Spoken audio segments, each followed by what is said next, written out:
I hit the patio stones before my mind even registered I was falling.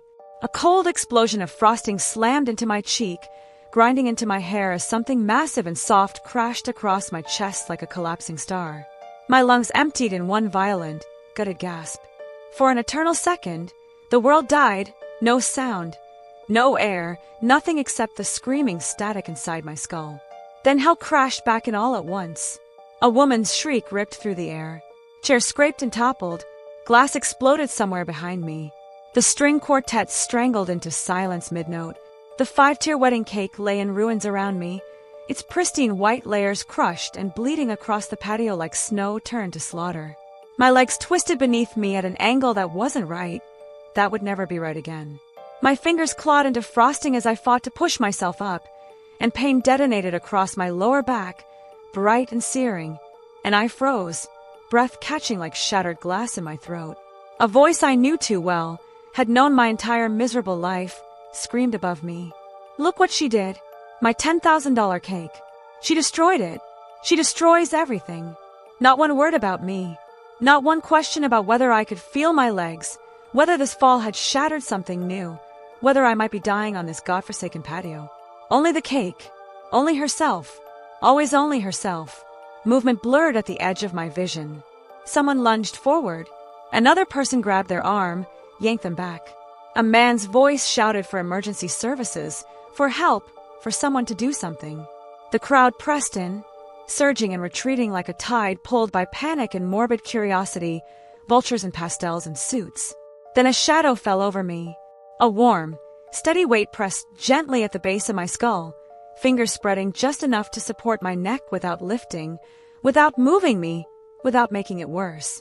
I smelled clean cologne and something achingly familiar I couldn't place, like desert wind and dust and survival mixed together. Elena, stay with me. Can you hear me? It was Marcus Thorne, the groom, the man who had been smiling under the oak tree less than an hour ago, handsome and untouchable in his dark suit. Now he knelt beside me in the wreckage, his knees already stained with frosting and crushed flowers, his eyes burning into mine with an intensity that cut through the fog. I tried to speak. Only a thin, broken sound escaped. Half breath, half primal panic.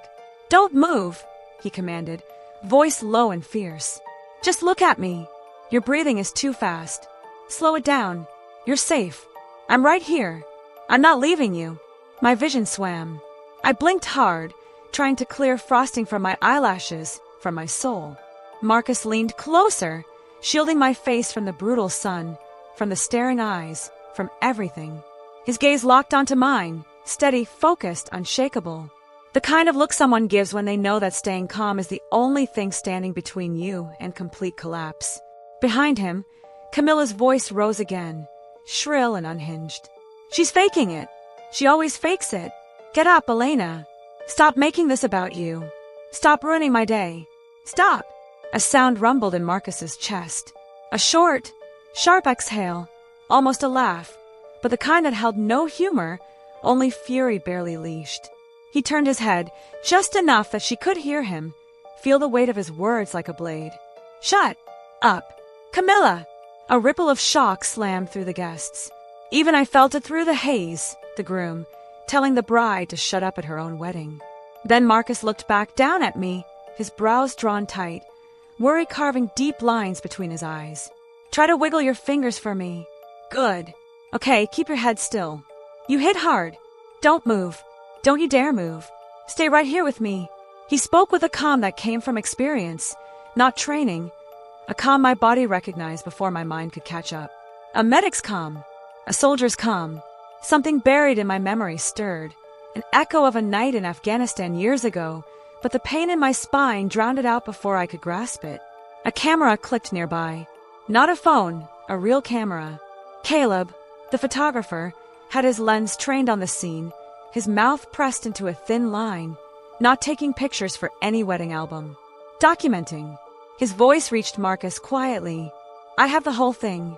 From the shove to the fall. I'm sending it to the police. Shove.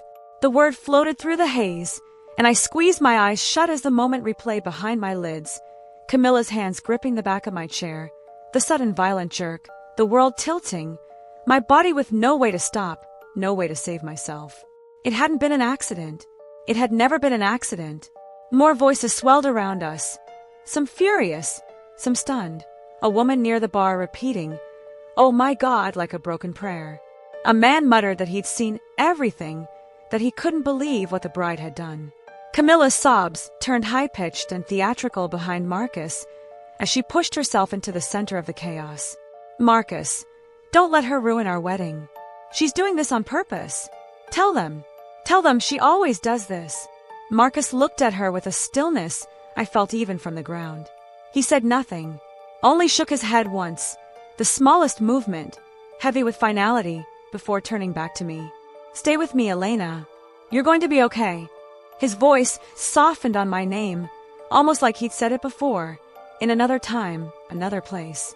My eyelids fluttered shut again, just for a moment, just to escape, and then I heard him whisper, so low I couldn't be sure I'd heard right. "I will not lose you twice." Sirens wailed faintly in the distance, growing louder, cutting through the panic like a blade through flesh. Marcus glanced over his shoulder at the crowd, then back at me. His hand stayed at the base of my skull, unmoving, steady as the ground I'd fallen from. The last thing I saw before everything blurred was the look on his face. Recognition, fear, fury, and something else I couldn't name, something that looked like a man watching a ghost become flesh. Then the world tilted again, not from falling, but from memory crashing into the front of my mind like mortar fire. I knew that voice. I had heard it through static and dust years ago, when the sky lit up with incoming rounds and someone shouted for a medic over the chaos. Me. My chest tightened, so hard I thought the pain might swallow me whole.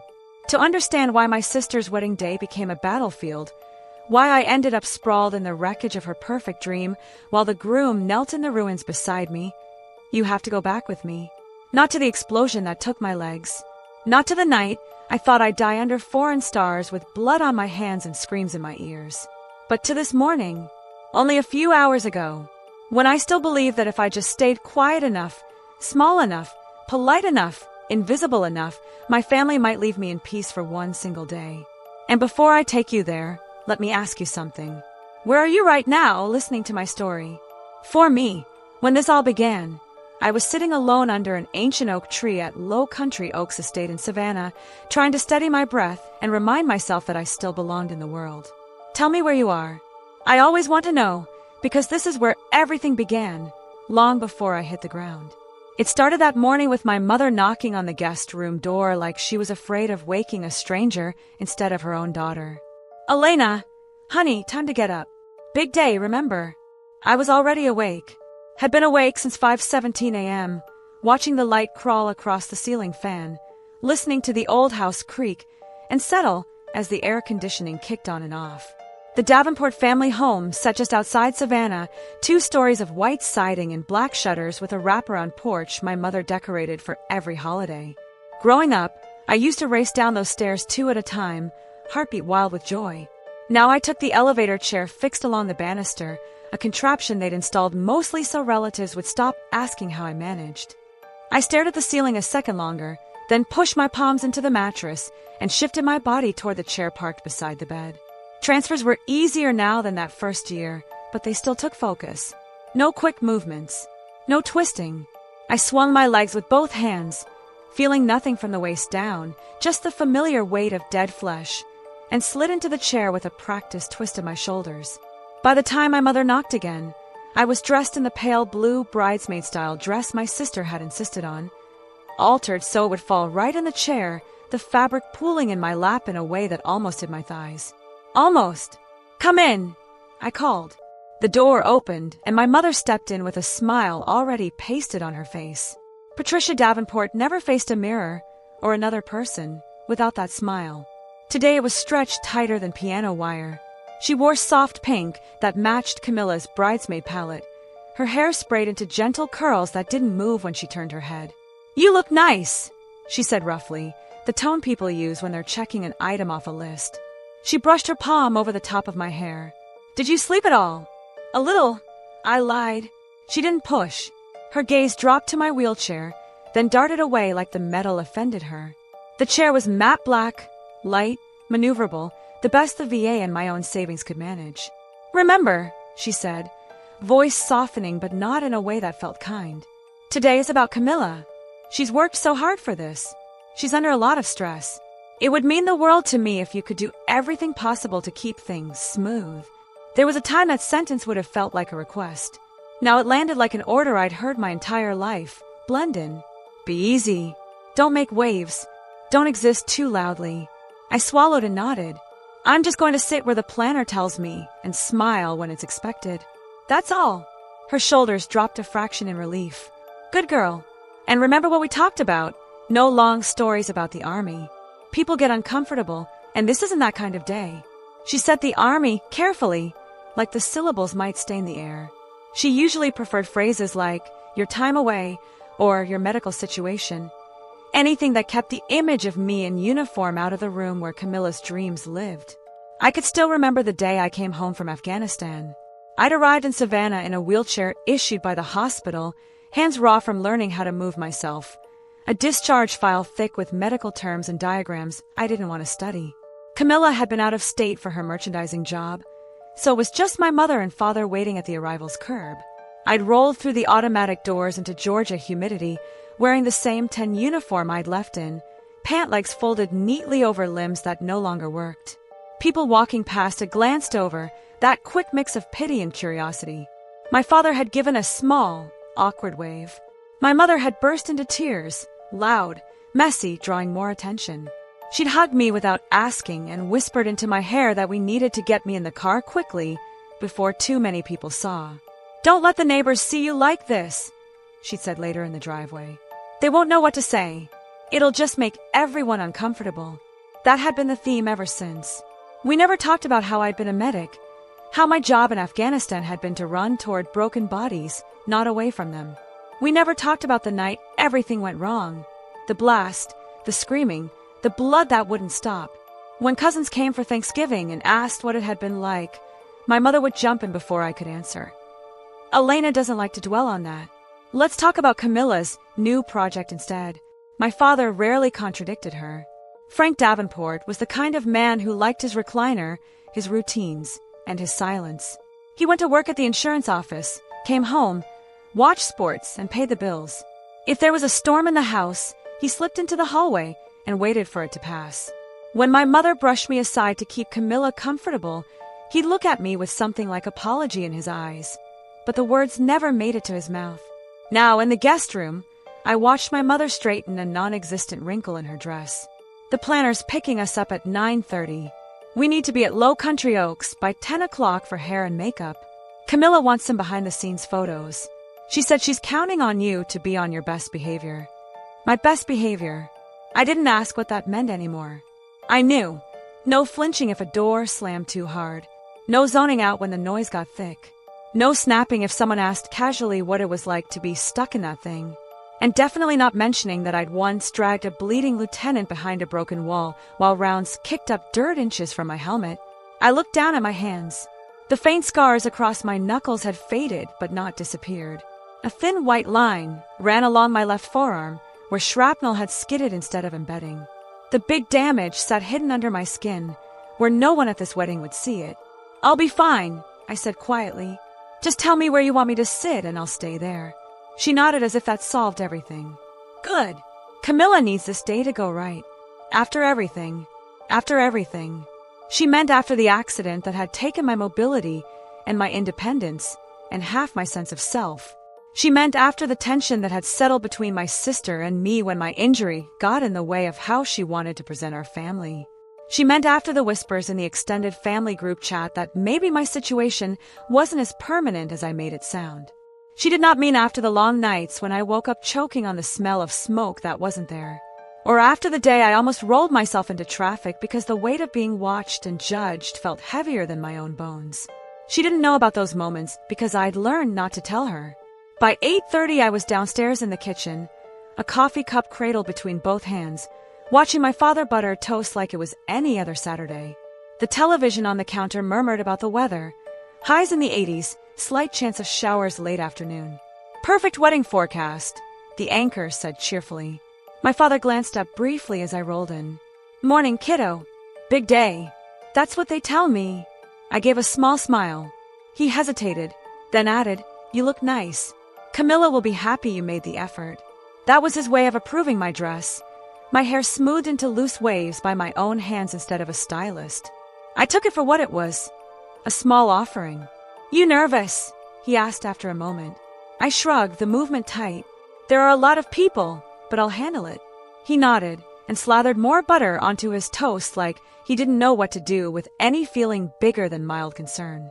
He ate standing at the counter instead of sitting at the table. My mother bustled in and out, gathering last-minute things, extra pins, lipstick, a lace wrap in case the ceremony got breezy. She kissed my father's cheek as she passed, then checked her phone for the time. Car will be here in 10 minutes. Elena, you ready? As ready as I'm going to be, I answered. The ride to Low Country Oaks estate took just under 40 minutes. I watched the trees blur past the window and tried to keep my breathing even. Each bump in the road sent a small tremor up my spine. My mother sat beside me, scrolling through her phone, occasionally murmuring comments about how many people had liked Camilla's latest bridal shower photos. She turned the screen toward me once, showing a shot of Camilla in a white dress at a winery, surrounded by friends, head thrown back in laughter. Isn't she glowing? My mother said, pride thick in her voice. She looks happy, I said, because it was true, and because anything more complicated would only lead to trouble. My own phone buzzed in my lap. A notification from an old army friend popped up. Good luck surviving the wedding. If anyone gives you crap, remember you've got more courage in your left thumbnail than they have in their whole body. I smiled to myself and tucked the phone away. It was comforting to know there were people who had seen the worst of me and still believed I was something strong. As we turned down the long, oak-lined drive to the estate, my stomach tightened. The trees arched over the road, forming a green tunnel that opened onto manicured lawns and a large white house with wide porches. Guest cars already lined the gravel parking area. The sight of all that white and green and polished made me feel like a smudge on a clean page. The planner met us at the drop-off point. Headset in place, clipboard in hand, smile glossy and efficient. You must be Elena, she said, looking at me, but mostly at the chair. We have a ramp on the side of the house and a spot for you on the lawn with a good view. We'll make sure you're comfortable. Her tone was professional, not pitying. It helped. I nodded and thanked her, then followed the direction she pointed. Inside the house, hair and makeup happened in a flurry of curling irons and hairspray clouds. Camilla held court in the middle of it all, white robe tied loosely at the waist, champagne glass balanced in one hand. She hugged relatives at the door, adjusted earrings on bridesmaids, directed the playlist. I stayed near the window, letting a stylist smooth a bit of shine off my forehead. Stay out of the way. Stay invisible. When Camilla finally looked my way, her eyes skimmed over my hair, my dress, my chair. You cleaned up decently, she said with a quick smile. Thanks for not going all military on me. No uniforms here. Her friends laughed like she'd made a charming joke. I just forced my mouth into something that might pass for a smile and let it slide. The word uniform snagged on a memory in my chest, but I pushed it back down. By the time we moved outside for pre-ceremony photos, the sun had climbed higher. The lawn glittered with glassware and silver, white chairs lined up in even rows. The cake, already in place on a low patio table near the dance floor, stood like a sculpture. 5 layers of white icing and sugar flowers. I saw it only for a second before the planner led me to a spot beneath an oak tree not far from the main seating area. This will be your view, she said. You'll have shade, and we can easily roll you forward if we need to for any photos. Out of the way, but still included. Out of the way. As she walked back toward the bridal party, I settled my hands on the wheel rims and looked out over the small sea of white chairs. People were beginning to gather already, clustering at the bar, examining flower arrangements, taking pictures of themselves in front of the fountain. I took a slow breath and told myself the same thing I'd repeated on the flight home from the war, on the first day of physical therapy, on the nights when the nightmares blurred past and future together. Blend in if you can. Breathe through it if you can't. For Camilla, this was the biggest performance of her life. For me, it was one more mission. Sit quietly, smile when spoken to, don't let anyone see you fall apart. I didn't know yet that no matter how small I tried to make myself, I would still end the day sprawled on the ground in the center of it all, Every secret weed tried to keep leaking out like frosting onto the stone. My hands rested on the rims of my wheels, steady in appearance but tight enough that my palms ached. People kept drifting past my spot under the oak tree, their voices soft at first, then sharper as the crowd thickened.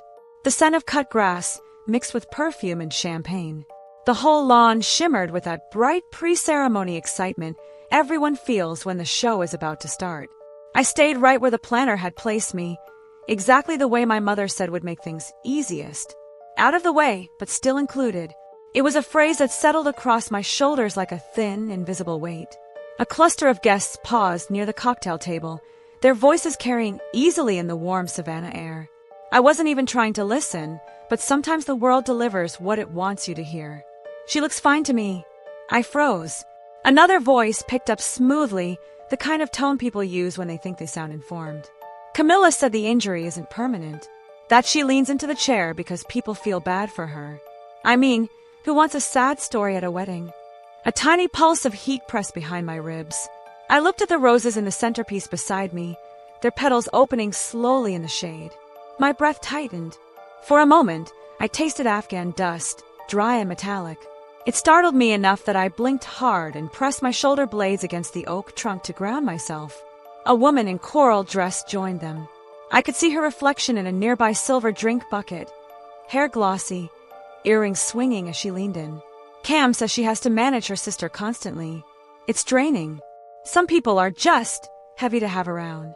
The words struck like little stones thrown from far away, not big enough to injure, but enough to bruise. I forced my breath through a slow 4 count. In for 4, hold for 4, out for 4. I could almost hear my old medic captain in my ear, steady and calm, telling me to anchor myself in the moment. Chairs clattering in the distance. A child giggling. The faint hum of a generator near the catering tent. Real sounds, not memories. I tried to focus on the fountain at the far end of the lawn, water catching the sunlight like tiny shards of glass. People were taking selfies in front of it, couples arranging themselves just so, waiting for the perfect angle. Then, across the grass, I saw Marcus. He was talking to a group of Camilla's college friends, tall among them, shoulders squared in that way you can't shake even years after combat. One foot slightly back, ready to pivot, he laughed politely at something one of the men said, and then, almost absently, glanced toward the oak tree. His eyes landed on me, not by accident, not the flick of curiosity people give when something moves. His gaze stayed, level and assessing, the way soldiers look when they're checking for signals, for tension, for the tilt of a head that might mean pain. I held still, chest tight. He looked away briefly when someone tugged his sleeve, then looked right back, longer this time. Something in his expression changed, soft at the edges, troubled in the center. I knew that look. I'd worn it myself beside too many cots, holding too many young soldiers who tried to pretend their limbs didn't shake. Before he could move in my direction, someone nearby said my name, quietly at first, then louder.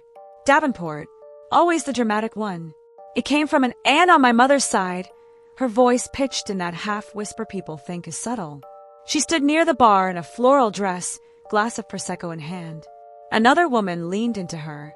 Camilla told Carol she could walk if she really wanted to, that it's all mental. Honestly, I think she likes the attention.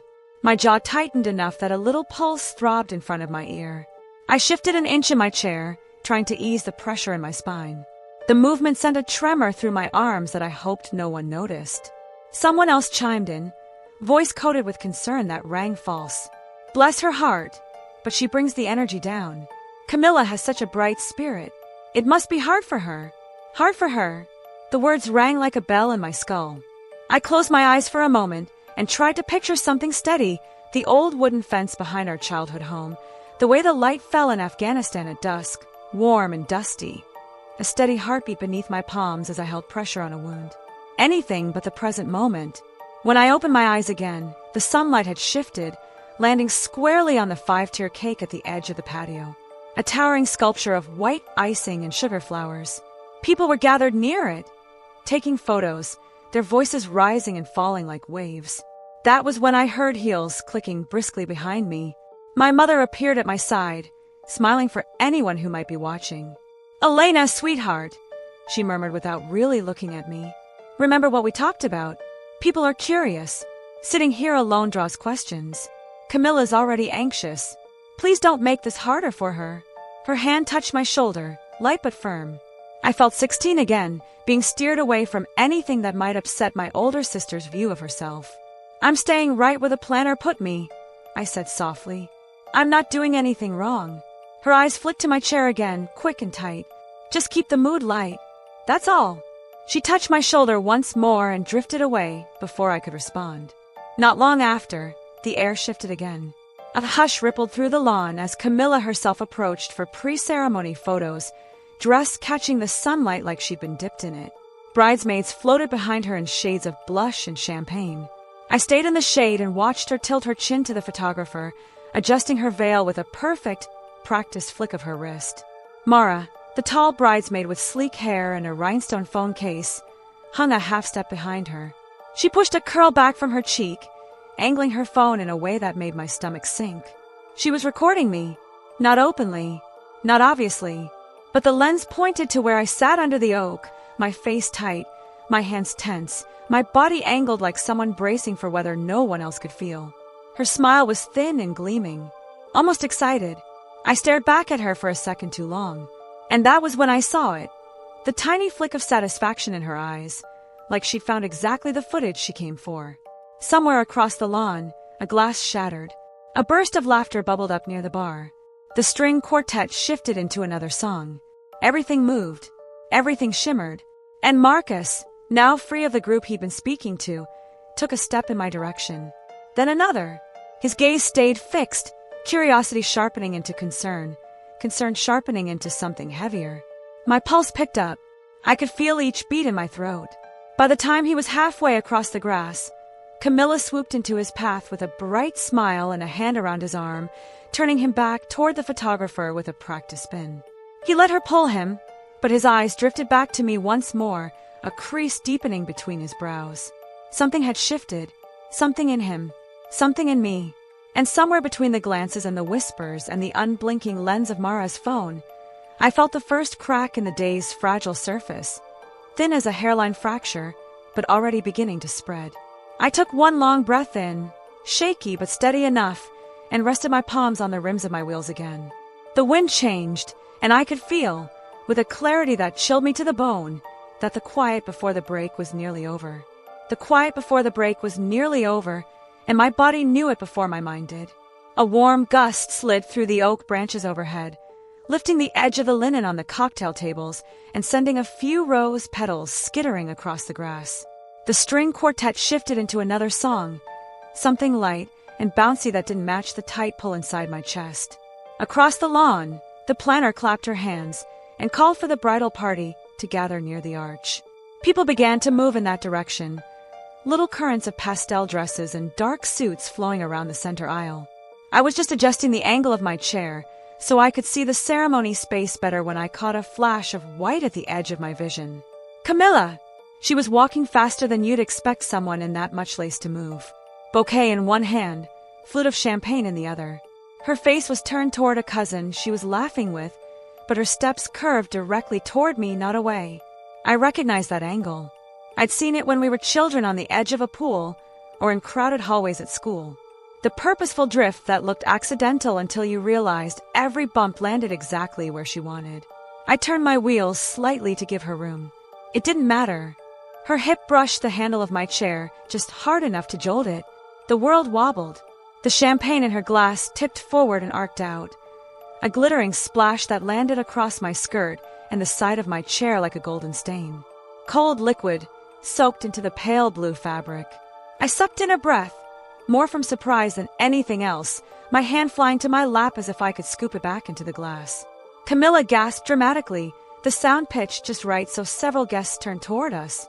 "Oh my gosh," she said loudly, though she kept her eyes on the cousin rather than me. "Elena, you really should watch where you park that thing. You almost knocked the glass right out of my hand." There it was, the twist.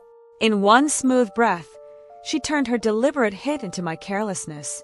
Her cousin tittered nervously and looked at me with that mix of pity and disapproval I'd come to recognize.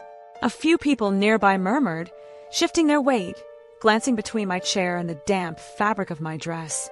I felt heat climb up my neck. Every instinct I had from days on base told me to keep my voice calm, to de-escalate. My wheels didn't move, I said quietly, more to myself than anyone else. Camilla's gaze snapped to me then, the bright bridal smile glued to her face for the crowd, but her eyes sharp and cold. "Accidents happen, little sister," she said in that sing-song voice she used when she wanted to sound reasonable. "Try not to sit so close to the traffic paths, okay? We don't want you getting bumped again." She lifted her glass in a fake toast and glided off toward the arch, leaving a trail of floral perfume and tension behind her. Behind me, I heard a small, delighted sound. I turned my head just enough to see Mara standing a few yards away, phone in hand. The screen faced me. The tiny red recording dot glowed. She pretended to swipe through filters, but the lens was locked on my lap, on the wet patch spreading across my dress, on my face as I tried to swallow the sting of humiliation. I could almost hear the future caption. "When the wheelchair becomes a problem," or maybe "Don't park in the middle of everything." My fingers dug into the rubber of the wheel rims. I wanted to roll away, to find another patch of shade where her phone couldn't follow. Instead, I forced my hands to relax. Moving abruptly would only make me look more flustered. They'd twist that, too. Across the lawn, Marcus had just stepped away from a conversation with one of his uncles when he heard Camilla's little scene. His eyes followed the last of her laughter and then tracked backward, landing on me, on the champagne soaking into my skirt, on the phone Mara held a little too steadily for it to be casual. His mouth compressed into a thin line. He changed direction. I watched him start in my direction again, long, easy strides eating up the distance between us, expression focused, when a cluster of Camilla's friends intercepted him near the bar. They were all bright lipstick and dangling earrings, their voices animated as they called his name. "Marcus, we have to get a picture with you before things get too crazy. Come on, just one shot." He paused, politeness winning the first round, and let them pull him toward the high tops near the cocktail station. As they lined up for the photo, another conversation drifted from just behind him. This one came with the low edge of gossip sharpened for effect. "I feel bad for Camilla," a woman in a short navy dress said. "Imagine planning your dream day and having to work around all that." She let the word, all, drag out as if my entire existence were a smudge that needed correcting. Her friend in coral, the same one from earlier, snorted softly. "Camilla told me that half of this chair thing is emotional anyway. The doctor said she has to push herself harder, but she prefers sympathy. Some people just love to live in their trauma." Marcus's shoulders stiffened almost imperceptibly. The photographer counted down for the shot. He smiled on cue, but his eyes were no longer on the camera. He was listening. Another voice joined in, the woman in navy lowering hers like she was confiding a secret. "Remember when the local paper wanted to do that small feature on Camilla's event planning, and it turned into a piece about how brave Elena is? I would have lost my mind. I don't blame her for being frustrated." The coral dress laughed. "Exactly. It's always poor wounded Elena. People forget that Camilla is the one actually doing something with her life."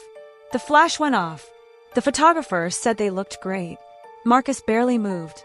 He set his glass on the bar with a soft click, turned his head slightly toward the group behind him, and said nothing, but his jaw flexed once, a small tell.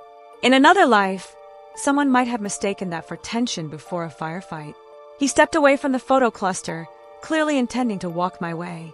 He made it 3 steps before Camilla swooped in like a bird spotting movement from above. "There you are," she sang out, looping her arm through his. "The planner needs us by the arch in 2 minutes. You promised you wouldn't wander off." He glanced past her shoulder, eyes cutting in my direction where I sat damp and stiff in the shade. "I was just heading over," he said. "I want to check on a couple of guests first. Elena looks like she might need a napkin or something." His voice was mild, but the implication hung there. Camilla's smile faltered for a fraction of a second before she recovered. "She's fine," she said lightly. "She's used to making a mess. It gets her attention. Please, Marcus, focus. I need you present, not running around after her drama." He studied her face for a beat, as if weighing those words, then said nothing and let her lead him a few steps. She took that as agreement and leaned closer, dropping her voice so only he was meant to hear. "You don't understand. She said she could stand up if she wanted to. The doctors told her it's mostly in her head, but she clings to this role because people feel sorry for her. She's been like this since we were kids. Everything always has to come back to her. Marcus stopped walking. He didn't yank his arm out of her grip or raise his voice.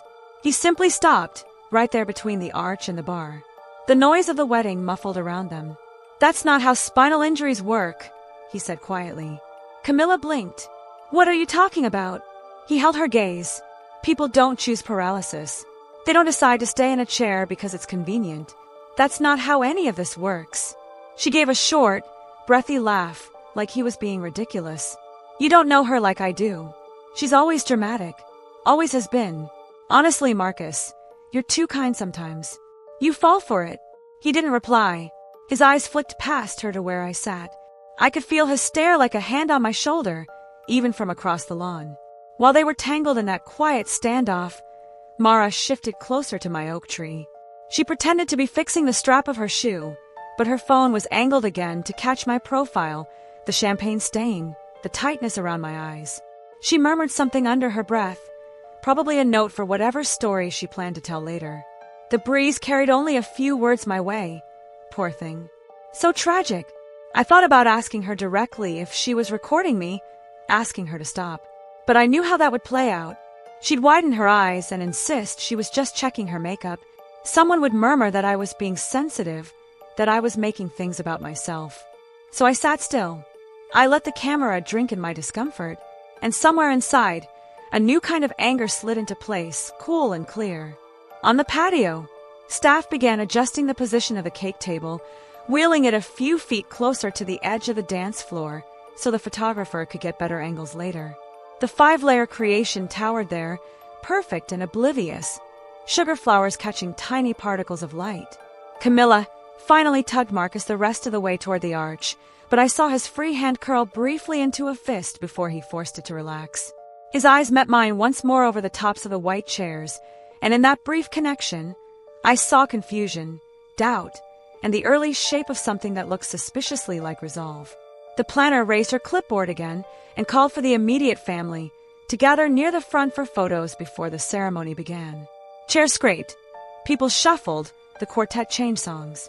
And under the oak tree, with champagne drying on my skirt and the awareness of being watched tightening like a band around my chest, I felt the invisible wire inside this day pull tighter, stretching toward a breaking point I couldn't yet see, but could absolutely feel. It was supposed to be a simple thing. Show up for my sister's wedding. Smile politely. Blend in. Don't draw attention. My mother had said it 3 times the night before on the phone, her voice careful. "Elena, honey, just try not to be the focus. Camilla needs this day to go smoothly." I had promised. I always promised. So I wore the soft blush dress she picked, kept my hair pinned back, and positioned my wheelchair under the shade to stay out of the way. I watched guests in pastel clothes drift by, laughing, hugging, clinking glasses. Every sound seemed magnified. The shuffle of shoes, the string quartet warming up, a champagne cork popping near the bar. My body logged each one as a potential startle, the old reflexes impossible to shut off. Camilla looked beautiful. I could admit that. Lace, tulle, sunlight catching in her curls, the picture-perfect bride. My mother hovered around her like a proud curator, showing off a masterpiece. My father stood stiffly beside them, looking like he belonged more at a golf course than a wedding. I stayed back, fingers resting gently on my wheel rims, trying to ignore the whispers that occasionally drifted close enough to hear. "She looks fine to me. Maybe the paralysis isn't permanent." I heard she only uses the chair when it's convenient. Each comment sank into me like a pebble tossed into deep water. I tried to focus on the fountain near the edge of the lawn, on the breeze stirring the flowers, on the vows that would be said later. But the knot behind my ribs tightened with each passing minute. A woman in a coral dress passed close behind me and whispered to her friend, "Camilla is such a saint for even inviting her. I mean, her energy is so heavy." My breath stuttered, and I counted silently. In for 4, hold for 4, out for 6, over and over until the buzzing under my skin eased. I was so focused on staying steady that I didn't realize Marcus Thorne was watching me from across the lawn. He stood near the arch where the ceremony would take place, shoulders squared the way veterans stand when they're assessing a situation. I recognized the habit immediately. I'd spent years around men and women who carried themselves that way, always scanning, always listening, always aware. When his eyes passed over me, I felt it. No pity, no annoyance, something like recognition. He turned to speak to a relative, but glanced back at me twice more. I looked away quickly, not wanting to meet his curiosity. I didn't have the strength for another explanation about why I was in the chair or how I got hurt. People always wanted details they didn't deserve to know. A sudden call from the planner snapped through the air. Immediate family to the arch, please. We're starting photos. My heart gave a little jump, the hopeful kind, the kind that wished for just a moment of belonging. I rolled a bit forward, careful on the grass, but my mother intercepted me halfway. She kept her voice low, a smile glued to her face. Honey, stay here on the side. The ground's uneven near the arch. We don't want you tipping in the middle of photos. I glanced at the perfectly smooth stretch of lawn behind her. Nothing uneven at all. I thought I was supposed to be in the family pictures, I said. She touched my shoulder gently, the way you touch something fragile. The composition is tricky. The photographer needs symmetry. We'll take a special picture of you and Camilla later. It'll be lovely. My throat tightened. A special picture. Separate. Not included. I nodded because fighting it would only make things worse. She guided my chair back toward a planter overflowing with greenery, a strategic spot. Close enough to claim they hadn't excluded me, far enough that my wheels wouldn't accidentally roll into the frame. While the photographer snapped the parent photos, Camilla glanced toward me. Her smile flickered before she masked it, the way someone hides irritation behind perfect etiquette. The photographer called for siblings, and my pulse jumped. I moved forward an inch before Camilla appeared in front of me. What are you doing? She said with a brightness that didn't touch her eyes. They called siblings, I answered. Her lips tightened. Elena, use your head. You know the picture will look strange. We'll get one with you later. You sitting there among everyone would just throw off the balance. Balance. Symmetry. Composition. Words people use when they want to hide what they actually mean. Her voice dropped. The sweetness scraped off. Don't make this difficult. I froze. That old familiar feeling washed over me, the one where I was 15 again, told to stay inside during her birthday photo so I wouldn't ruin the aesthetic. Before I could say anything, the photographer announced they were moving to shots near the cake. The crowd followed in a loose cluster. I stayed behind the planter, my hands clammy on the wheels, heart beating too fast. The cake had been set on the patio, a towering 5-tier showpiece decorated with sugar flowers and pale ribbon. I watched from the shade as Camilla and Marcus posed beside it. She laughed, tossed her bouquet. Bridesmaids fussed with her veil. Guests clapped. Someone shouted for a group photo. Then Camilla's eyes slid toward me again. It was tiny, that shift in her expression. But I saw it, annoyance sharpening into something else. Something focused, determined. She whispered to the photographer, then walked directly toward me, veil drifting, bouquet still in her hand, jaw clenched just enough to change the shape of her face. She stopped in front of me and leaned in. Elena, you're sitting here like a cloud over the whole day. People are talking. You're making them uncomfortable. I blinked. Shock rolled through me slow and cold. I'm just sitting where you told me to sit. Her voice sharpened. You always play the victim. Even now. I asked you for one thing, don't take attention. And here you are. Do you enjoy ruining things for me? My mouth opened, but nothing came out. Something inside me folded up on itself. She straightened and raised her voice so the guests nearby could hear. Get out of my wedding. The words sliced clean through the warm air. People fell silent. Heads turned.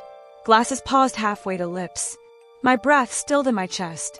Stop embarrassing me, she said louder. You pity-seeking, paralysis fake. My ears rang. Fake. Paralysis fake. The humiliation hit with such force I felt myself sway without moving. Marcus took 2 steps toward us, his face stark with disbelief. But I didn't look at him.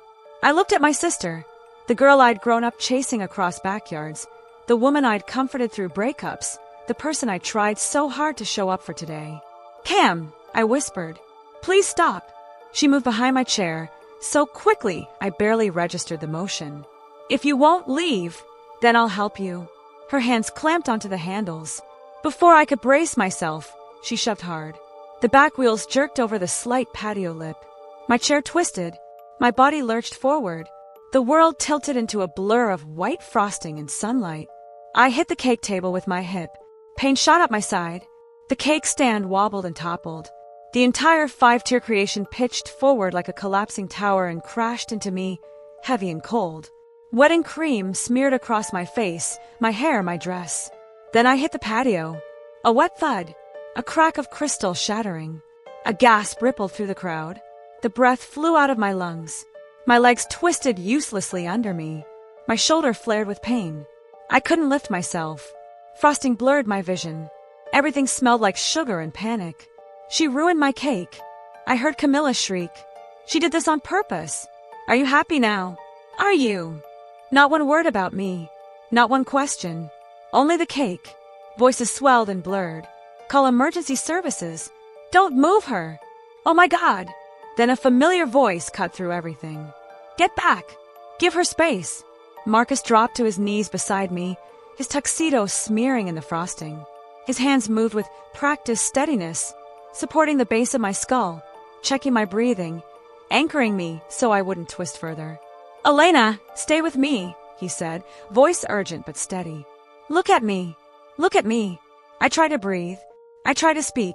Pain crawled down my spine in hot lines. She fell on purpose. Camilla cried somewhere behind him.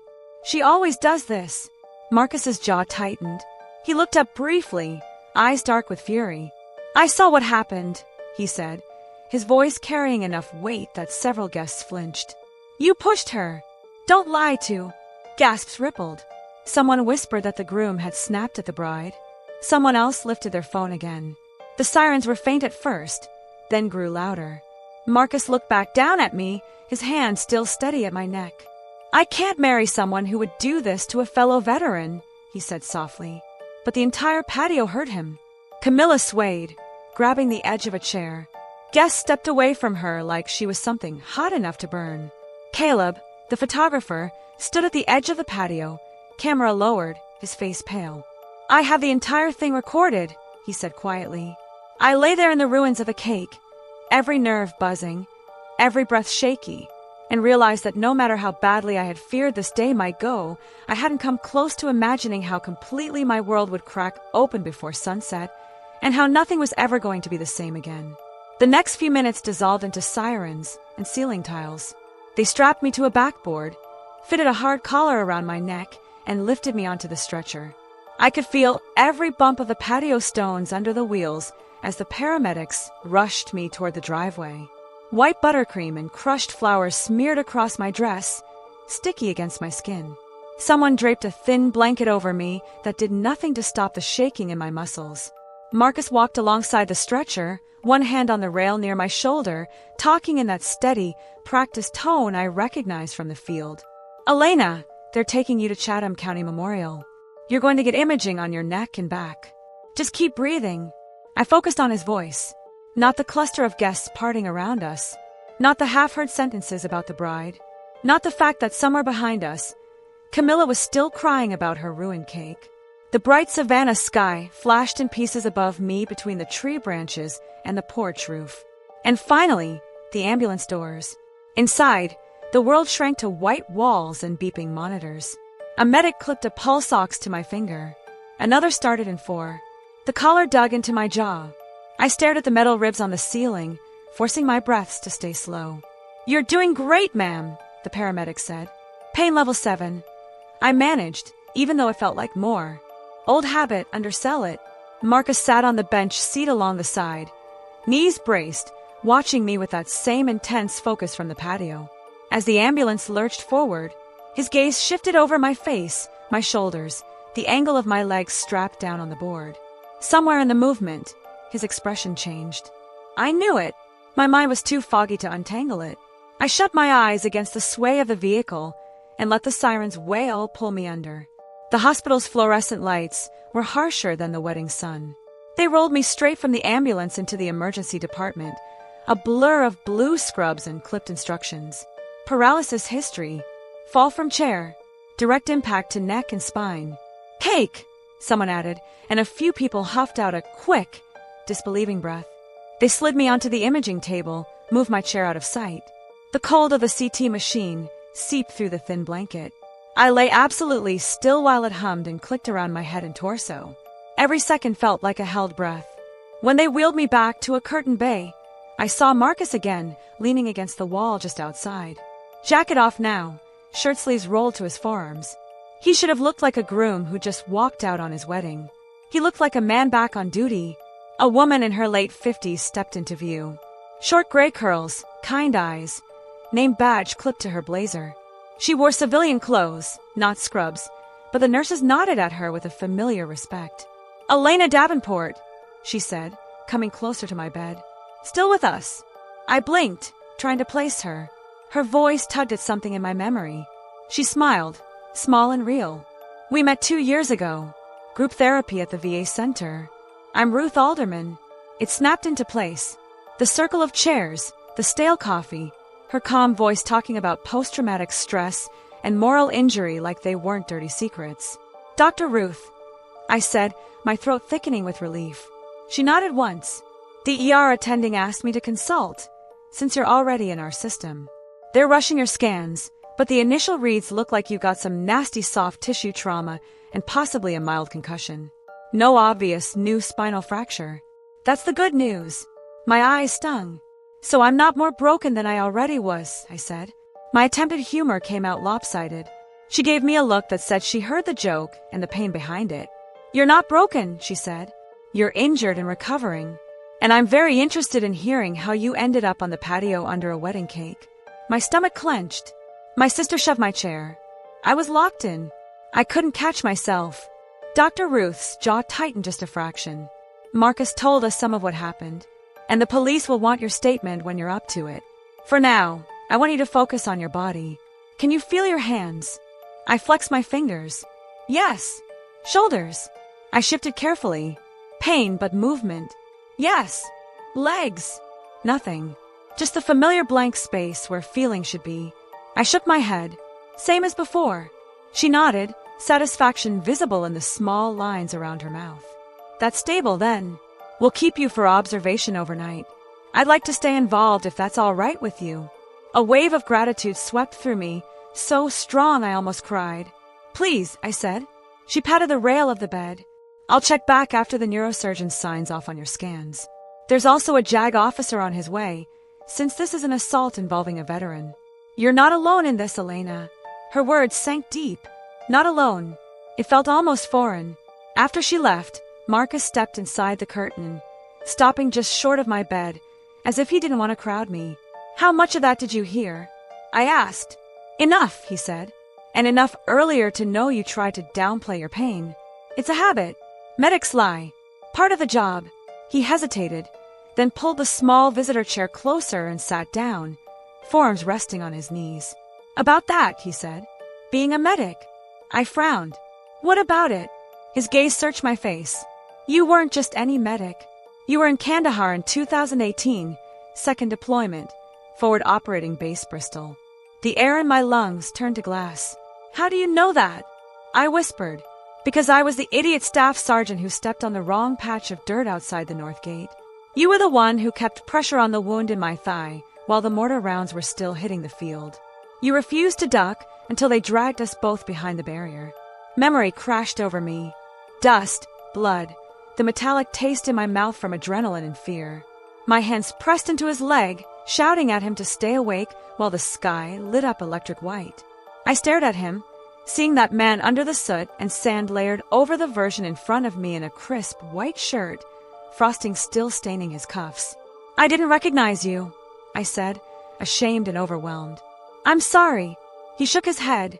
"You had other things on your mind. And I'm sure I looked a lot worse back then." Despite everything, I huffed out a small, shaky laugh. "You yelled at me for not getting lower," I said. "You yelled back that if you let go, I'd bleed out on your boots," he replied.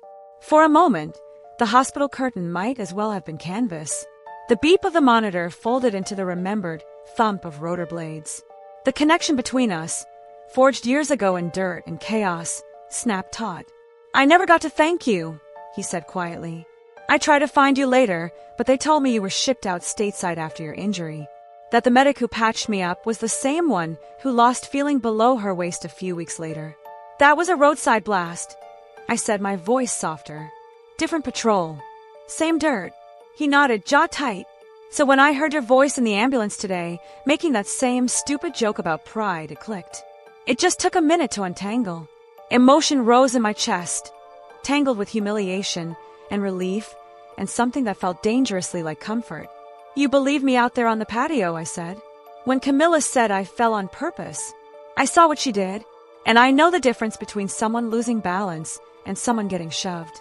Caleb saw it too. Caleb, I said. The photographer. Marcus leaned back slightly. He's already sent the full video to the police. He showed it to the first officer on scene before they even loaded you into the ambulance. Your sister can't spin her way out of this one. The idea that there was proof, real proof, made my head swim. For once, the story wouldn't be hers alone. A shadow appeared at the edge of the curtain, and a uniformed officer stepped inside. Hat tucked under one arm, notepad in hand. He introduced himself as Officer Morales, his voice polite but firm. He said he'd be back for a full statement once the doctor cleared me to talk longer. That there was already enough probable cause to open an assault case. When he left, Marcus gave me a small nod. You don't have to protect her. Not this time. Before I could answer, familiar voices rose in the hall. My mother's high-pitched worry, my father's lower grumble, the sound of them arguing with someone at the nurse's station. A minute later, they swept through the curtain in a little storm of perfume and tension. Oh, thank God, my mother said, clutching her purse to her chest when she saw me propped up slightly on the bed. You look terrible. At least she's honest. My father stood at the foot of the bed, his face drawn, his hands shoved deep into his pockets. Marcus started to rise, but my mother barely glanced at him. We need a moment alone with our daughter, she said. Marcus looked at me. I swallowed and nodded once. He stepped out, slipping past my parents, but stayed close enough in the hall that I could still see his shadow through the gap in the curtain. My mother pulled the visitor chair close, sitting so close her knee touched the side of the bed. She didn't ask if I was in pain. She didn't ask what the doctors had said. Elena, she began, we heard the police talking. They're treating this like a criminal thing. Assault, my father said flatly, against a disabled person. They throw the book at people for that. You saw what she did, I said, my voice raw. She shoved my chair. My mother blinked and waved a hand as if erasing a smudge. She panicked. She stressed. Things got out of hand. You know how she gets when she's under pressure. It was an accident that looked worse than it was. There's a video, I said. Caleb recorded everything. So did half the guests on their phones. My father shifted his weight, eyes darting to the monitor, then back to me. People will see what they want to see. What matters is what you tell the police. If you tell them it was a misunderstanding, they'll downgrade the whole thing. No charges, no trial. We can handle this in the family. In the family. The same place where my injury had been quietly repackaged as something less, something inconvenient, for years. I stared at them, feeling something cold and ancient uncoil in my chest. You're not here to check if I'm all right, I said. My mother flinched. Of course we are. You're alive, thank God. And the doctor says no new damage. That's good news. Now we have to think about your sister. There it was. Always the next line. She's devastated. My mother went on. People were filming. The vendors are furious about the cake. Her venue says this kind of scandal could affect their business. If the police press charges, she could lose her job, her reputation, maybe even face jail time. You have to talk to them, Elena. Tell them you don't want to pursue this. Tell them you slipped. I felt a hollow open inside me. Tell them I slipped. I repeated. You know how these things go.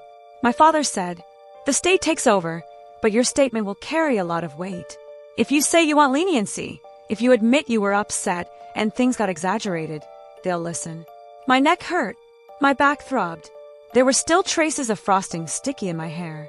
I glanced at my own legs under the blanket, still and distant. You want me to lie? I said. We want you to protect your sister.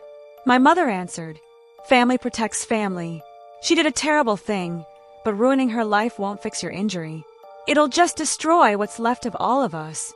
A strange calm settled over me, like the quiet in my head when I used to slide into a triage zone.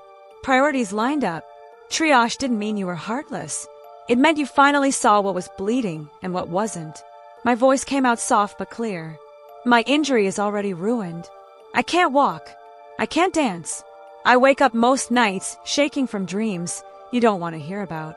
Today, your oldest daughter shoved your youngest into a $5,000 cake and onto a stone patio in front of 100 people, then called her a fake while she lay on the ground. And you came here to ask the one on the gurney to fix it. My mother's eyes filled with tears. You're twisting things. You used to be so kind. Maybe I finally stopped confusing kindness with obedience, I said. My father's jaw clenched. Think very carefully about what you're doing. Once you involve lawyers and judges, there's no coming back. You'll regret this when the dust settles. For the first time in my life, I believe that the only regret I'd feel would come from staying silent. I looked him straight in the eye. I'm not withdrawing anything. I'll tell the police exactly what happened. What Camilla did, what you both saw. You can decide which side of that you want to be on. The room went very still. You're choosing strangers over your own family, my mother said, voice shaking. I'm choosing myself, I answered. For once. She stared at me as if she didn't recognize the person in the bed. Then she stood abruptly, knocking the chair back a little. My father followed, his face a hard mask. We will not watch this family be torn apart, he said. It already is, I replied quietly. They left without another word, the curtain swaying behind them. Their perfume lingered in the air long after their footsteps faded. I lay there listening to the muffled sounds of the emergency department, a monitor beeping in the next bay, someone laughing too loudly near the nurse's station, a cart squeaking past. A moment later, the curtain opened again and Marcus stepped in, eyes searching my face. You okay? He asked. The easy, automatic answer rose to my lips and died there. I swallowed and tried again. No, I said, but I think I might be closer to it than I've been in a long time. He nodded slowly, understanding flickering in his gaze. Out in the hallway, I caught a glimpse of Caleb talking quietly to Officer Morales, his phone in his hand, the tiny screen replaying my fall. Evidence. Proof. The story untwisted at last under harsh, honest light. Inside my chest, something old and brittle finally cracked. Not from impact this time, but from the strain of being held too long. For the first time since I came home from the war, I had drawn a line and refused to step back from it. I had no idea yet what it would cost me, but as I lay there under hospital lights instead of wedding lanterns, I knew one thing with a clarity that made my hands stop shaking. Whatever came next, it would not be built on my silence anymore. I found out pretty quickly that it also wouldn't be quiet. By the next morning, the hospital room felt smaller, as if the walls had noticed my decision and were closing in to see what I'd do with it. The television mounted in the corner was on mute, stuck on a local news channel someone had left playing overnight. A ticker crawled across the bottom of the screen, red and white, urgent even with the sound off. I was trying to decide whether to ask a nurse to turn it off when Dr. Ruth walked in carrying a tablet and a paper cup of coffee. You look a little less like you were hit by a truck today, she said, setting the cup on the tray table. That's good. I have to weak laugh. In this building, that counts as progress. She smiled. In this building, that counts as progress. She adjusted the head of my bed a little higher, then glanced at the television. The morning show anchors were smiling with that practiced blend of concern and curiosity. You're about to see something, she said. I want you to remember that you're allowed to look away if you need to. My stomach dipped. That sounds promising. She picked up the remote, turned the volume up a notch. The segment was already in progress. A still frame showed the patio at Low Country Oaks, the cake in the background, my wheelchair near the edge of the shot. A blurred oval covered my face. Camilla's face was not blurred at all. The anchor's voice was smooth, practiced. Viewers, we do want to warn you that what you're about to see may be disturbing. Witnesses say this incident occurred during a wedding reception yesterday afternoon outside Savannah. The video rolled. Even knowing what was coming, I felt my breath catch. The footage was from Caleb's camera, but cropped tighter. You saw Camilla walking behind my chair, saw her hands grip the handles, saw the jerk of the shove. The camera shook when the cake fell, and the station cut the impact short, cutting away just before my body fully hit the ground. The audio was muted over with commentary. Reports say the woman in the wheelchair is a former Army medic and the bride's younger sister, the anchor said. Family members initially claimed the fall was an accident, but other guests have told police a different story. The shot cut to a reporter standing outside the hospital entrance. Behind her, the sliding doors hissed open and closed as staff and visitors moved in and out. I reached for the remote, handshaking. That's enough. Dr. Ruth turned the volume back down, then off. They blurred your face, but people who know you will recognize you anyway. The internet is already running with it. My throat felt dry as dust. You mean people are watching that while they eat their cereal? She sat in the chair next to my bed. People are watching, but they're also noticing. There's a difference. She unlocked her tablet and slid it toward me.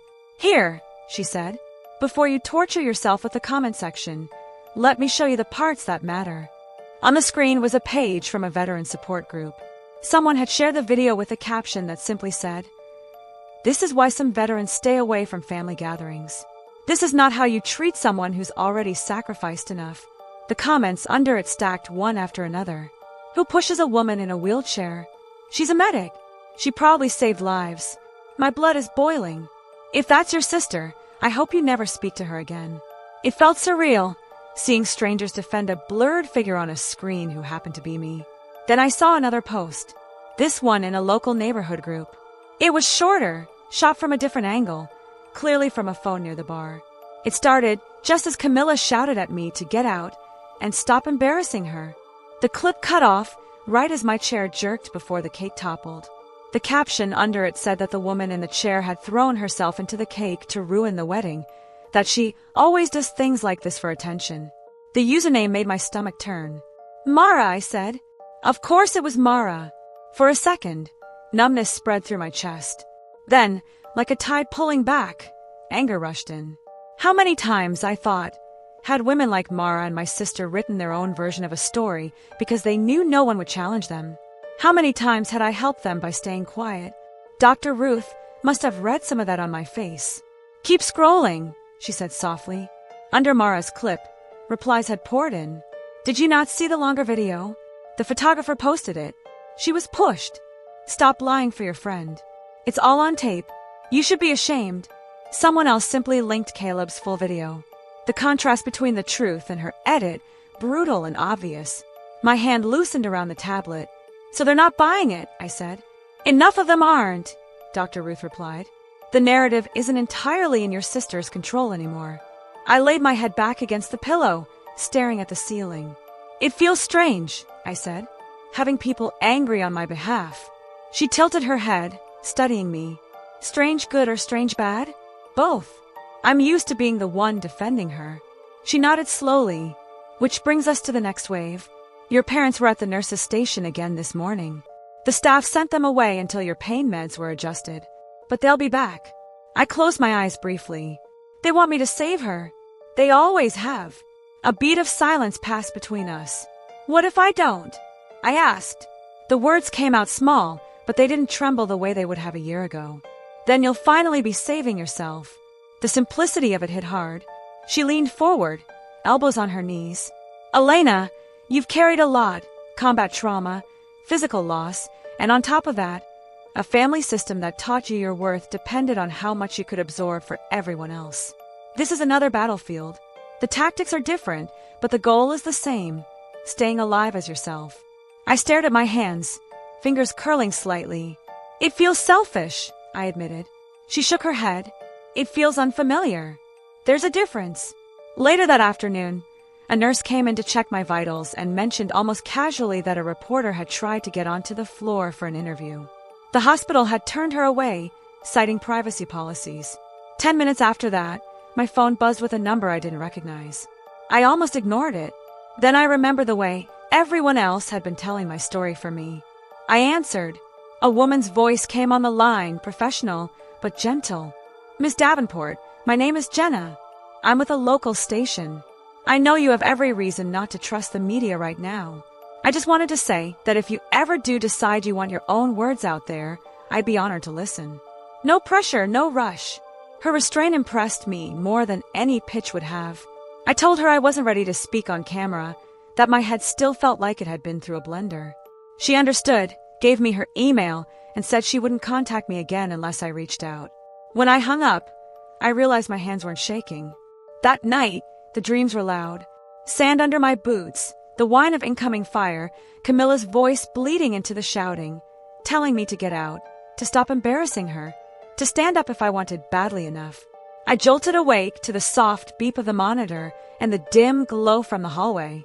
My heart was running in circles. I pressed my palms to my thighs, feeling nothing beneath them and everything at once above. A moment later, the curtain rustled and Dr. Ruth slipped in as if she'd been pacing the corridor waiting. "Nightmare?" she asked. I nodded. She pulled the chair close. "Tell me the loudest part." I told her about the overlapping orders, the ones to save people under fire and the ones to save my sister's image at any cost. How my body tried to obey both and tore something in the process. She listened, then said quietly that sometimes the bravest thing a soldier could do was stand down from a mission that would get them killed for no tactical gain. "You're allowed to choose which orders you follow now," she said. The next day, the JAG officer arrived. Mason Harrington, mid-30s, clean haircut, calm eyes. He sat beside my bed with a small recorder and a notepad, explaining in plain language what an assault case involving a disabled veteran could look like. He didn't rush me. He didn't make me repeat the insult Camilla had thrown at me in front of everyone. When I faltered, he paused and let me regroup. At the end, he said that with the video evidence and witness statements, the state would almost certainly proceed whether I wanted to or not. "Your input does matter, though," he added. "When it comes to sentencing, to whether the prosecutor would consider a plea, your wishes carry weight. You shouldn't be pressured either way." Too late, I thought. But I only said thank you. After he left, my parents tried again. They didn't bother with small talk this time. My mother's mascara was smudged, not from tears, but from rubbing at her eyes. My father looked older than he had at the wedding, shoulders sagging under an invisible load. "Lawyers are already calling us," he said, standing rigid at the foot of my bed. "Reporters, too. Do you understand what this is doing to our family name?" For a moment, I wanted to laugh. Our family name. As if I hadn't watched it being used like a shield for Camilla and a weight for me. "This isn't about your name," I said. "This is about what SHE did." My mother stepped closer, gripping the rail. "If you tell them you want mercy," she said, voice low and urgent, "they'll listen. You could save her from a record, from jail. You could keep her life from being ruined." My gaze went to my motionless legs under the blanket. My life is already altered. Ruining consequences for her won't restore anything for me. They stared at me like they were looking at a stranger. Finally, my mother whispered, "The war changed you." "Maybe," I answered. "Or maybe it just made it harder for me to pretend." They left soon after, frustration and disbelief trailing behind them like perfume. When the curtain closed, Marcus stepped in almost immediately, as if he'd been waiting for them to clear the doorway. "You holding up?" he asked. "Depends on the hour." He let out a breath that might have been a laugh if the day had been lighter. Welcome to my favorite answer. One day at a time, one crisis at a time. He pulled the chair over and sat, watching me for a moment. "So," he said, changing the energy a little, "can I ask you something that's not about your sister or the police?" That sounded like a small miracle. "Please. You remember I mentioned my company, Valor Works." I nodded. I'd seen the name in an article once, in a waiting room at the VA, something about local veterans helping other veterans back into civilian life. We have peer coordinators, veterans who've been through physical and psychological recovery, who sit with new arrivals, help them navigate the system, lead small groups, that kind of thing. No fixing, just walking alongside. I tilted my head slightly on the pillow. "You think I could be one of those?" "I think you already are one. You just do it unofficially. The way you talk about your injury, the way you chose to stand your ground after what happened at that wedding, even how you're handling your parents right now, other vets will recognize that. It could matter more than you know." A tiny spark of something warm flickered in my chest. "You understand I'm sitting in a hospital bed covered in old cake bruises. You're also someone who dragged herself through trauma twice and still found the courage to say no to the people who raised her. That counts." I let my eyes fall closed for a second, imagining a different kind of room. Not a hospital bay, not a wedding venue, but a space filled with people who understood the cost of waking up every day in a body that didn't match the one you remembered. A place where I wasn't the problem to be managed, but part of the solution. "I don't know if I'm ready," I said honestly. He nodded. "That's fair. When you're discharged, come by. No obligation. Just look around. If all you do is drink bad coffee and laugh at our motivational posters, I'll still call it a win. Despite everything, I smiled. We'll see, I said. As he left, I caught my reflection in the dark corner of the television. Hair a mess, bruises faintly yellowing along my jaw, hospital gown hanging loose. Not the image of a hero, not the neat version of a wounded sister my family preferred. Just a woman in between. Outside the hospital walls, people I'd never meet were arguing in comment sections about veterans and disability and what counted as real suffering. Some were defending me, some weren't. Mara's little narrative had already been swallowed up by the larger story, her cut-and-paste version exposed alongside the raw footage. Inside, between beeping monitors and thin curtains, the real war was slower and quieter. It was the war of choosing, over and over, not to vanish when it would have been easier. The real war was slower and quieter, but it wasn't over. And I felt that truth settle in my chest as the morning of the hearing arrived. The courthouse in Chatham County smelled faintly of old wood and strong coffee, the way government buildings always do. Marcus had offered to drive me, and I let him. It was easier than wheeling myself down sidewalks that were never quite level, never quite kind. The sky was overcast, pale gray, the kind of light that makes everything look honest, whether it wants to be or not.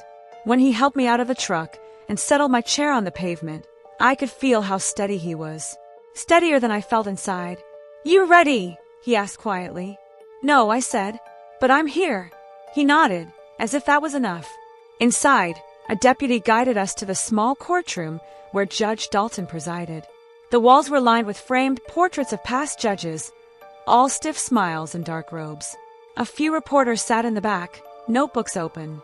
I saw Caleb slip in and take a seat near the aisle, camera bag at his feet. He caught my eye briefly, gave a respectful nod, then looked straight ahead. Then I saw my parents. My mother was seated beside Camilla at the respondent's table, her hand wrapped around Camilla's wrist like she was trying to anchor her. My father sat on the other side, jaw tight, eyes flicking toward me and away again, as if looking too long might crack the surface of his conviction. Camilla looked pale beneath the makeup, but her chin was lifted. She did not look at me. A bailiff called the room to order, just as I wheeled into the space reserved for victims and witnesses. Marcus stayed a step behind me, hands in his pockets, shoulders square. Judge Dalton reviewed the documents with calm efficiency. He was an older man with soft, white hair and a gaze that cut through pretense like it was paper. We began with witness statements. Officer Harrington, the JAG investigator, spoke first.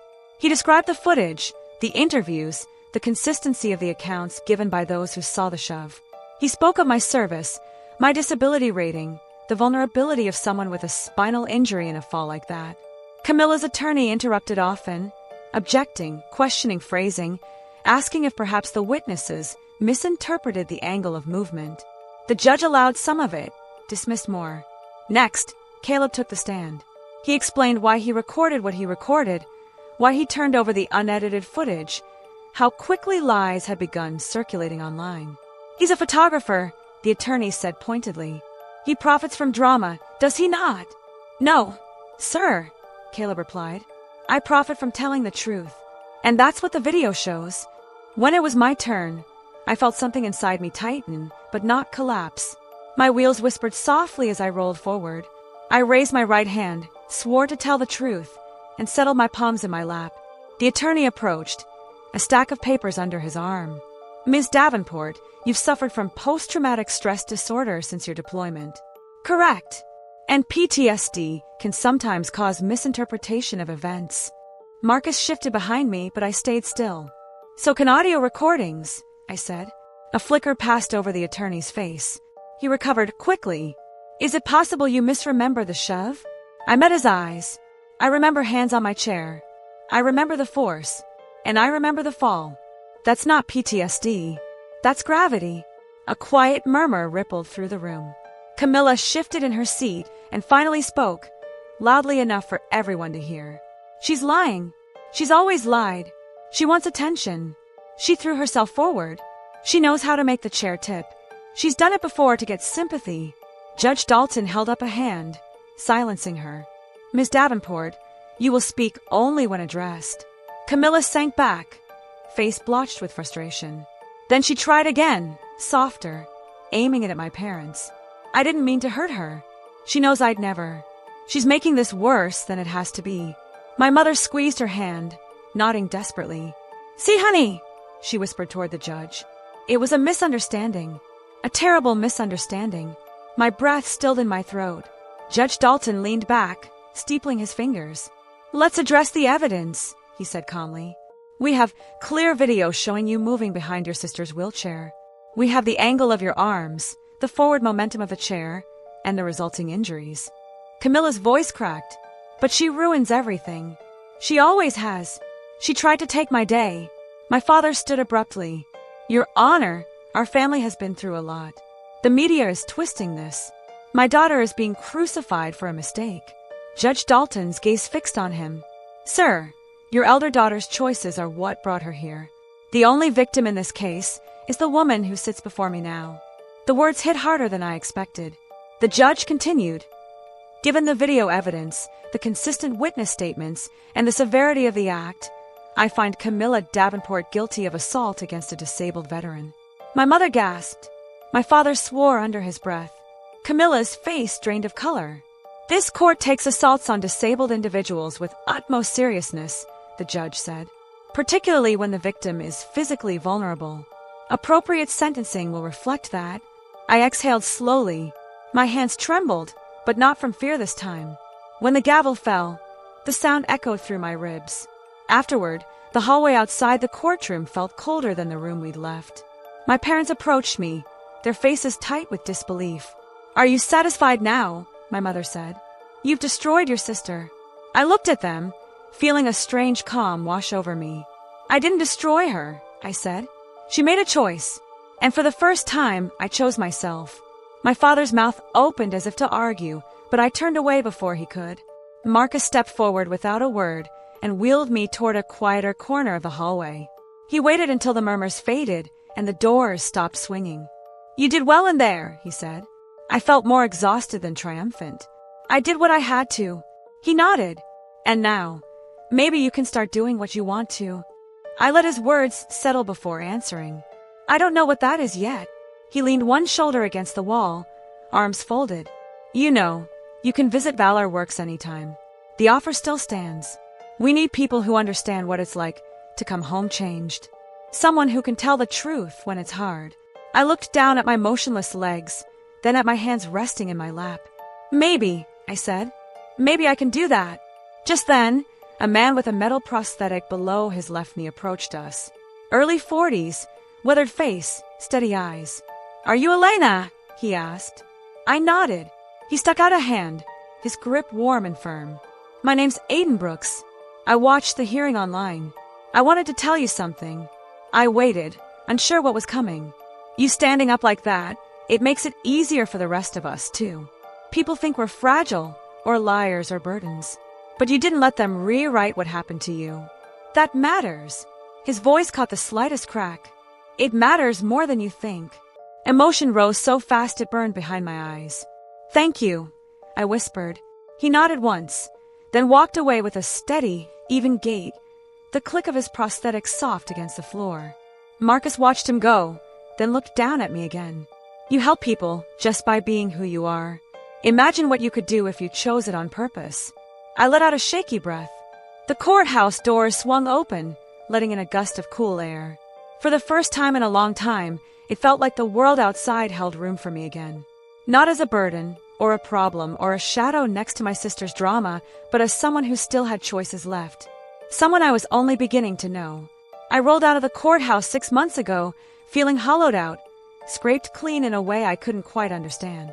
I thought that would be the hardest day of my life after Afghanistan. I was wrong. It was only the day everything stopped pretending. The real rebuilding came after. 6 months later, on a warm morning in early October, I rolled through the double glass doors of Valor Works Rehabilitation with a cup of coffee balanced between my knees and a clipboard tucked under my arm. The lobby smelled faintly of pine cleaner and something comforting, like old books. The walls were lined with framed photos of veterans completing physical therapy milestones, smiling with braces on their arms, prosthetics gleaming, chairs polished from use. Real victories. Real people. My badge hung around my neck. Elena Davenport, Peer Support Coordinator. I still pause sometimes when I read it. 6 months ago, I couldn't even picture myself in a place like this, guiding anyone.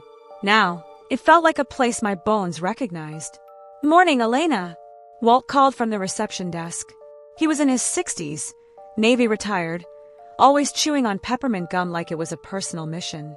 "Morning," I said, maneuvering past him toward the therapy wing.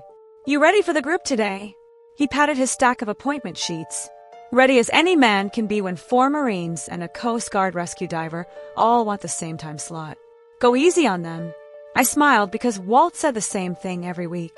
And every week, the group turned into exactly what it needed to be.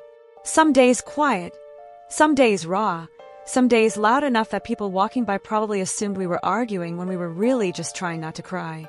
The group started at 9. I rolled into the circle of chairs, checked the whiteboard, then glanced at the clock. Aiden Brooks was already there, adjusting the height on his prosthetic with the little tool he always kept in his pocket. He looked up when he heard me. "Hey, Doc," he joked, even though I reminded him weekly I wasn't a doctor. "Hey yourself," I said. "How's the knee today?" He tapped it once. "Sore as sin. But I beat my son at basketball yesterday, so it was worth it." I laughed and set the clipboard on my lap. A few more veterans trickled in. A young woman with burns along her jawline. A man in his 70s with tremors in his left hand. A quiet medic who reminded me a little too much of myself in the early months after I came home. We talked about sleep first, then anger, then the strange guilt that creeps in on the days you feel almost normal. I listened more than I spoke, letting them pull threads loose at their own pace. I shared when it made sense. I held silence when words would only crowd the space. At the end, Aiden stayed behind, pretending to tie his shoe even though it was a slip-on. "You all right?" I asked him. He rubbed the back of his neck. "Better than I was 6 months ago." "You know that already." He hesitated, then added, "You ever think about how different things would be if you hadn't told the truth that day?" I thought of the courtroom, the judge's voice, Camilla's disbelief, my parents' disappointment, the sharp crack of something old breaking and something new finally waking up. "Every day," I said, "and I'm still glad I did." He nodded once, satisfied. By noon, I was in Marcus's office going over next month's program schedule. He had a habit of organizing his desk and then immediately cluttering it again with coffee cups and sticky notes. Today was no exception. "You're building a solid team," he said, flipping through the attendance reports. "People respond to you."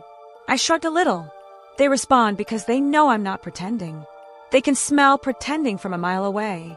He smiled, soft and tired in the way people look when they care deeply about something that costs them sleep. "You look steadier these days," he said. "I am. Mostly because this place lets me be useful without performing." He leaned back in his chair. "And how's home?" That word still stung sometimes. "Calmer," I said quietly. "My parents don't call much, and that used to hurt. Now it just feels like space." He nodded slowly. Sometimes space is the only way people show you who they were all along. I exhaled. It wasn't bitter, just truth, settling into the shape of acceptance. He closed the folder in front of him. "For what it's worth, you've built more in 6 months than some people manage in a lifetime." I looked at him then, really looked, and felt the old ache of gratitude warm something in my chest. "We're both still standing," I said. "In our own ways." "We are," he replied. "We didn't talk about Camilla, or the trial or the cake. We didn't need to. Life had moved on in the quiet, determined way life sometimes does when you stop trying to drag the wrong people with you." By late afternoon, I was outside near the therapy garden, breathing in the scent of basil and warm soil while the sun slipped behind the trees. The wheelchair hummed slightly as I shifted position, feeling the usual tug in my lower back but not fighting it. For the first time in years, I felt like my body and my life belonged to me again. I closed my eyes and let the warmth soak into my skin. The breeze carried laughter from the open windows. Someone inside was arguing about football. Someone else was humming. Life. Ordinary, beautiful life. 6 months ago, I thought the fall had shattered everything. But standing here now, in the middle of a garden built for people learning to live again, I understood something crucial. Nothing important had broken. The only things that fell that day were illusions. I touched the small Valor Works badge at my chest, tracing the raised lettering with my thumb. I wasn't healed. Some days I still woke up with my heart racing. Some nights the memories dragged their claws through my sleep. But I was here, choosing, participating, breathing without holding everything inside. Healing was slow, but it was real, and I was no longer hiding.